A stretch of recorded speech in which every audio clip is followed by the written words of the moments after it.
PG&E does not provide safe energy, and the smart meters are part of the problem. More and more people are getting sick and are having a hard time staying in their houses. This program should be halted. In the interim, we demand a no-fee analog opt-out, smart meter-free zones around those of us who are sick, and lastly and importantly, community opt-out. The American Academy for Environmental Physicians just came out against smart meters.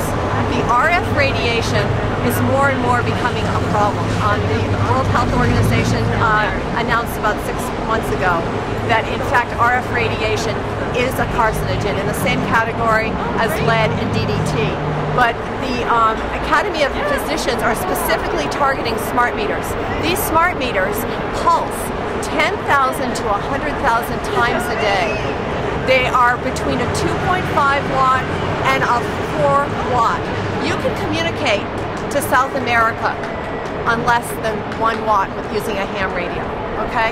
So it's basically the equivalent to having 10 to 40 cell phones pulsing 24 hours a day on your home all the time. Countless people are reporting symptoms of debilitating headaches, ringing and pressure in their ears,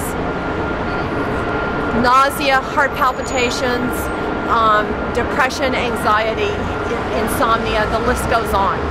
And honestly, many people are having a hard time living in their houses. You know, they're living in half their houses. They're living part-time. They, hike all the time, or they spend time with friends. But some people actually have had to abandon their houses. They're still paying their taxes and their mortgage with the hope that they can go back to their homes. I had a smart meter on my house and got very sick. And they took it off. But they lied. They said they gave me an analog, and it looked like an analog, but in fact, it was a wired smart meter that said underneath PG&E smart meter, and I kept saying, isn't this a smart meter? Oh no, all our meters say, smart meter. And then I actually hired an electrical engineer to come to my house, and he confirmed that it was in fact a smart meter, and then they had the audacity to say to me that they never told me it was an analog.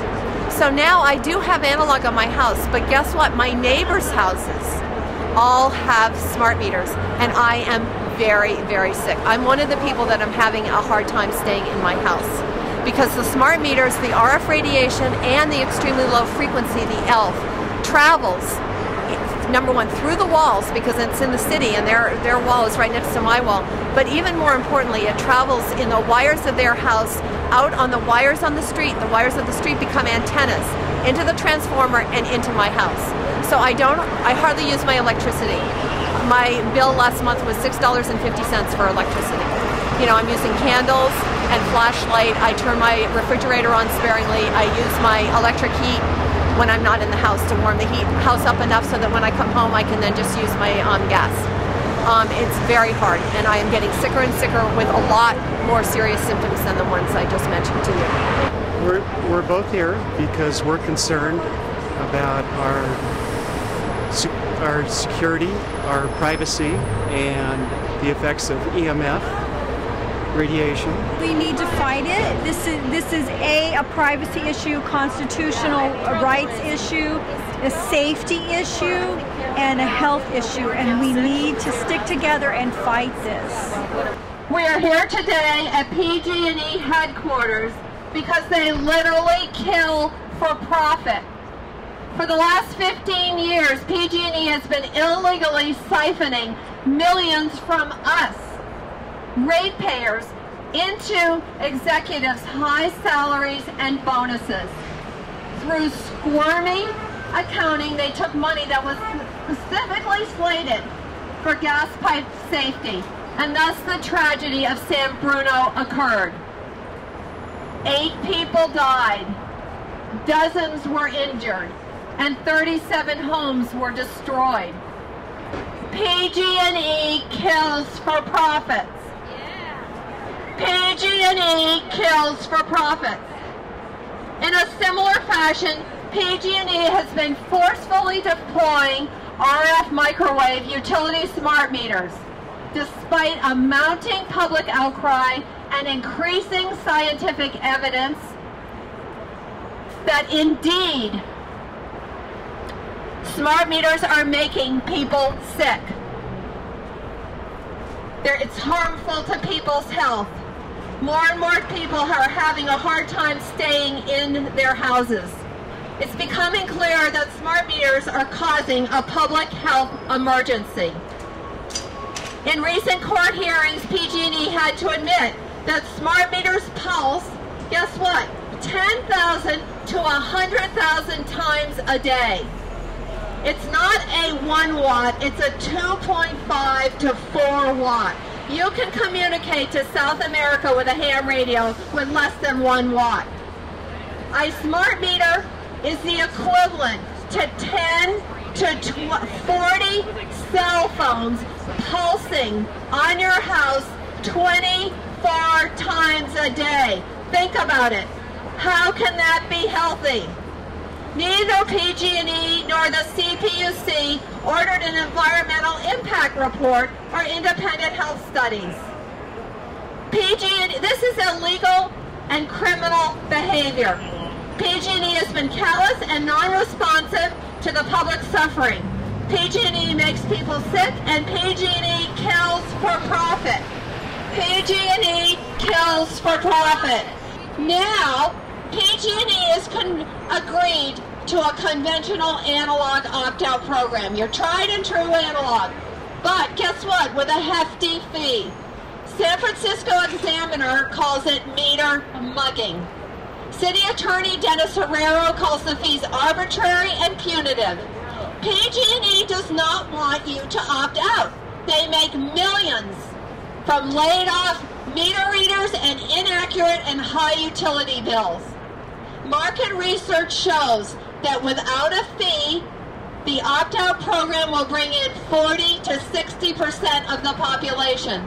With a fee, the participation rate drops to 2.4%.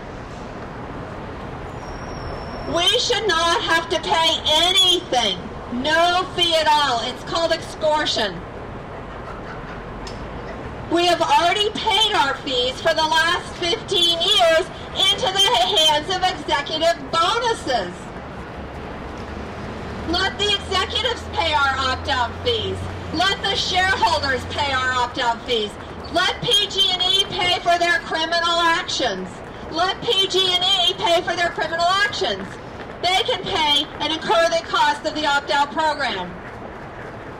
Meanwhile, some of the principal shareholders in PG&E are Bank of America and Goldman Sachs. These are the same criminal corporations that issue deceptive mortgages and derivatives that have caused so many people to lose their homes to foreclosure. Now people are having to abandon their homes because their house is so toxic due to smart meters. Smart meters kill, and PG&E kills for profit. Many people who have analog meters continue to be sick from their neighbors' meters. Smart meters are like secondhand smoke. Thank you so much. And for those who are injured, this becomes an issue of human rights and disability. The purpose of an environmental report is to ensure that a decent home and suitable living environment exists for every Californian. So remember to say that to PG&E and your neighbors who say, I have a right to have a smart meter. Guess what? It makes me so I can't live in my house. You'll still be able to with your tried and true analog. There should be smart meter free zones around those whose health is adversely affected by their neighbors' smart meters. These neighbors will not be sickened if they return to an analog meter, unlike those that suffer debilitating headaches, tinnitus, insomnia, heart palpitations, and nausea from their neighbors' smart meters.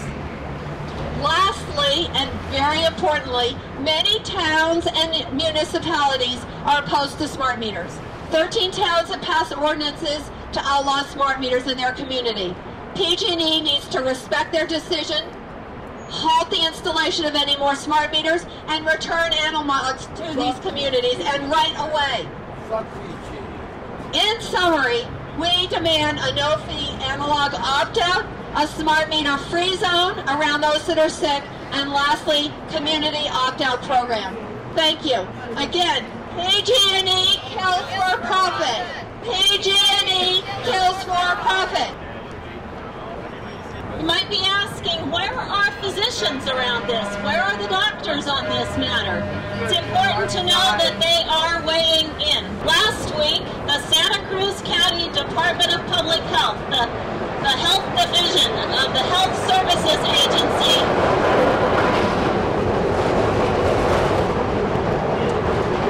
Santa Cruz County Health Division of the Health Services Agency delivered a report requested by the Santa Cruz County Board of Supervisors that said, in brief, there is evidence of existing and potential harm. Government agencies must be more vigilant toward chronic exposures and levels of exposures. Recently, the American Academy of Environmental Medicine weighed in by saying, smart meters in homes and schools based on a scientific assessment of the current medical literature must be opposed. Chronic exposure to wireless radio frequency radiation is a preventable environmental hazard that is sufficiently well documented to warrant immediate preventative public health concern. This is an Academy of Environmental Physicians, an international academy of environmental physicians. They say, we have an obligation to urge precaution when sufficient scientific and medical evidence suggests health risks which can potentially affect large populations. The literature raises serious concerns regarding the levels of radio frequency exposure. Exposures produced by smart meters warrants an immediate and complete moratorium on their use and deployment until further study can be performed. Again, the American Academy of Environmental Medicine is saying a complete moratorium on the use and deployment of smart meters until further study can be performed. The Academy wishes to point out that current FCC guidelines for RF safety that have been used to justify installation of smart meters only look at thermal tissue damage. These guidelines are obsolete since many modern studies show metabolic and genomic damage from RF exposures below the level of intensity which heats tissues. FCC guidelines are inadequate to use in establishing public health standards for smart meter exposure. Modern literature shows medically and biologically significant effects of radio frequency exposure at lower energy densities. These effects accumulate over time, which is an important consideration given the chronic nature of exposure from smart meters. Current medical literature raises critical questions about genetic and cellular effects, hormonal effects, male fertility, blood-brain barrier damage, increased risk of certain type of cancers from radio frequency and ELF exposures similar to those emitted from smart meters. Children are at particular risk of radio frequency radiation exposure from smart meters, at risk for altered brain development and impaired learning and behavior. Further, electromagnetic field and radio frequency exposure adds effects to the damage observed from a range of toxic chemicals. Given the widespread, chronic, and essentially inescapable exposure of everyone living near a smart meter, this American Academy of Environmental Medicine Board finds it unacceptable from a public health standpoint to implement this technology until these serious medical concerns are resolved. The board says, we consider a moratorium on wireless smart meters, to be an issue of the highest importance. Thanks.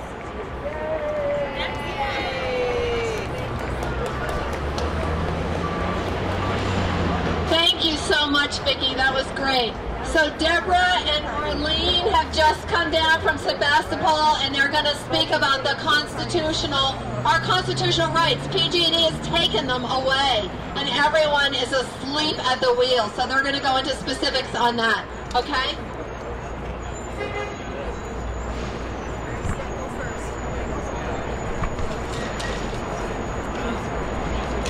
Very welcome. We're so delighted to have this opportunity to be here in front of the PG&E building and express our outrage at what has been going on for several years in California. Many of us had no idea that the smart meters even existed until we discovered them on our own homes. Fortunately, I was not one of those. I was able to find out about it just the day before the PG&E, actually Wellington truck, arrived in Santa Rosa to give me a smart meter. I had Deborah Tavares come and speak in my home the night before, and I was just ready to go and have a resolution against the smart meters copied off. I had it in my hand, and there was the Wellington truck out in front of our garage, and I said, "Oh, I know why you're here." And he said, "You do?" I said, "Yes, you want to give me a smart meter, don't you?" And I said, "I'm sorry, but we will not allow you to give us one." And I showed him how we already had a sign over our old analog meter saying we refuse the smart meter, signed by myself and my husband. And I said, "When you see that, you are not legally able to give us a smart meter, is that right?" And he said, "Yes." And when he went to leave, he then saw the resolution in my hand, and he said, "You really feel strongly about this, don't you?" And I said, "Yes, so strongly. I'm going to fight it every way I can." And that's what I've been doing for more than a year now. And I have actually written a book about this, and I will show that in just a minute. What I will do now is give the mic to Deborah while I go find my book. All right? Okay, so emphasizing the Fourth Amendment, close connection to property rights, Justice Scalia wrote that even a small trespass, if committed in an attempt to find something or to obtain information, constituted a search under the Fourth Amendment. You will see on RefuseSmartMeter.com a video that's about 4.5 minutes long that talks about wireless trespassing, breaking the laws against all of the 50 states in the United States. You will see on EMFSafetyNetwork.org the countless studies across the world that shows all of the effects of people becoming sick from the wireless transmissions. People are certainly wondering why this could proceed. It seems pretty scary to most people that the CPUC is blinded, and we agree that there is a factor of global socio-politico. We know that they know that smart meters emit dangerous radiation, and so do the power companies. The power companies know. And think about that. Even when you tell them the facts, the science, the clinical evidence, the law, they still don't remove the meter, don't change policy, don't acknowledge reality. So people who know the EMF and RF is harmful want to continue to expose us to EMF and RF. There is something really scary about that, very clearly. It's impossible to argue, say 10 years ago, people did not know the hazards of EMF exposure. Since microwave ovens have been sold and we have known the dangers of EMF for more than 30 years, was it just one or two fools from PG&E who decided to put up high-density pulse EMF on the side of everyone's home? No, it was every power company in the civilized world. All our scientists, all the engineers, all the researchers have decided to put something they know is harmful and dangerous on all our homes. Yes, this is very scary and very intentional. They know we are getting sick, so think about that. These smart meters pulse high-density radiation, and it's not a mistake or an oversight that they should continue to roll this out. And so I want everyone to acknowledge the fact that there's more behind the scenes. than people are aware of. To that end, I will hand the mic to Orleen. This is a copy of the book that I have written. It's called Just Say No to Big Brother's Smart Meter, the latest in biohazard technology. It now has 153 pages. When I started it, it was 3 pages. But there is so much to find out about this, not only the dangers to our lives because of the radiation that is a pulsed radiation coming out maybe every 5 to 6 seconds. We actually tested this radiation with a meter, and we saw how it would rise from maybe 200 all the way up to 2,000 every 20 seconds. So for anyone to say that this is not dangerous to our lives, this radiation constantly coming into our homes. But the reason I got started writing this was because of the Big Brother aspect. And I'm very concerned about our constitutional rights that are affected, and I'd like to share those with you. Okay, first of all, we have what is known as the Fourth Amendment to our Constitution, the Bill of Rights. It says the right of the people to be secure in their persons, their houses, their papers and effects against unreasonable searches and seizures shall not be violated. When you have a smart meter constantly snooping into your home 24 hours a day, keeping data on what you are doing, what part of the house you are in, where the electricity is being used, what appliances you are using and when, that is known as an invasion of privacy. You are no longer secure in your homes.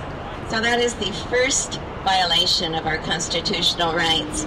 Then there's the 14th Amendment that says no state shall make or enforce any law which shall abridge the privileges or immunities of citizens of the United States, nor shall any state deprive any person of life, liberty, or property without due process of law, nor deny to any person within its jurisdiction the equal protection of the laws. Most people feel that the analog meter that was on our home when they bought that property was part of their home, and it was their property. And for a utility company to come in and remove it and replace it with something that you don't want, and most people don't even know that it was replaced without even being informed, I would say that is denying them of their property without due process of law. Also, forcing a citizen who objects to a smart meter to have to pay a monthly fee to opt out of the smart meter program, as is the proposal by PG&E, would be an abridging of our privileges and not granting equal protection under the law. Residents who allow the installation of the smart meter mainly because they do not know that it was installed or are totally uninformed of its harmful effects will be treated as the privileged ones and will not have to pay any additional charges. Those who refuse will be forced to pay the additional charges to opt out. This is clearly a violation of this 14th Amendment to be treated equally. Then we have the California Constitution, Article 1, Declaration of Rights. All people are by nature free and independent and have inalienable rights. Among these are enjoying and defending life and liberty, acquiring, possessing, and protecting property, and pursuing and obtaining safety, happiness, and privacy. The first smart meter program on every Californian is a violation of the Constitution of California. It's violating our ability to enjoy and defend our life and liberty. It's violating the enjoyment of possessing and protecting our own property. And it's violating our pursuing and obtaining safety, happiness, and privacy. And it's also a violation of safety because we do not believe these meters are safe. There's also a California code that we believe is being violated, and this is a code that is to protect the rights of citizens against powerful agencies. This code lets us know that these agencies are actually supposed to be under our direction, and they are to be there to be our public servants, and the right to decide what is good for the people to know and what is not good for them to know is our right, not theirs. So in other words, CPUC and PG&E are our public servants. We give them the authority to serve us, but we do not give them the right to decide what is good for us and what is not good. That is usurping our authority and taking our rights away. And there are various other violations that I believe the smart meter is doing to our lives. We also need to understand that this is a big, wide plan. This is not just going on in California, it's going on across our nation. It's an international plan for global control of energy. And when you begin to realize this, the big brother aspect of this is total control over all generation, distribution, and consumption of electrical power. And they're also planning to put meters on our gas and our water as well when this plan goes into effect. And I believe that is planned for this year, that they will be putting meters on our wells and our gas. So this smart grid aspect, the smart meter aspect is all-encompassing. It becomes a world wide web, a network of things, and it is something we don't want, and we have to let PG&E know that we do not want this. This is part of something called the United Nations Agenda 21. This is their total control of every aspect of energy, and this is what is very frightening. So thank you for having us here and having this wonderful rally. Thank you so much, Arlene. Wow. So, as we all know, our constitutional rights have been taken. Thank you, Sudi. Ecological Options Network is one of the legal parties that's protesting PG&E's opt-out plan, particularly now the charging of a fee to not place Class 2B carcinogen on our home. We are elated that they finally realized that we must be allowed to use our analog meters, but we refuse to pay to not have a carcinogen put onto our home that we don't want. We are also founding members of the Fukushima Fallout Awareness Network, FAN. FAN supports the people of Japan, particularly the mothers, who are struggling to save their children from the continuing deadly radiation exposures caused first by the meltdowns of the 3 reactors and the subsequent explosions there, and also from the incineration of the radioactive rubble that's now being spread all over Japan, even into places that were not formerly contaminated by the original disaster. So tons of radioactive ash is now being put into the ocean in Japan. Radiation is still escaping from the ongoing emissions from those reactors that and then it gets into the jet stream, which brings it to us here along the West Coast, and then from here on around the world. The UC Berkeley School of Nuclear Engineering has measured radioactivity, cesium-134 and 137, in our food, in our water, in our milk, and in our soil here in the San Francisco Bay Area. These cesiums have a half-life, a hazardous life of between 20 to 300 years, and they will be bioaccumulating in our food and in our bodies, causing disease and cancer. Already there's been a mysterious increase in infant mortality in Oakland and San Francisco, as reported through numbers with the Center for Disease Control, the National CDC.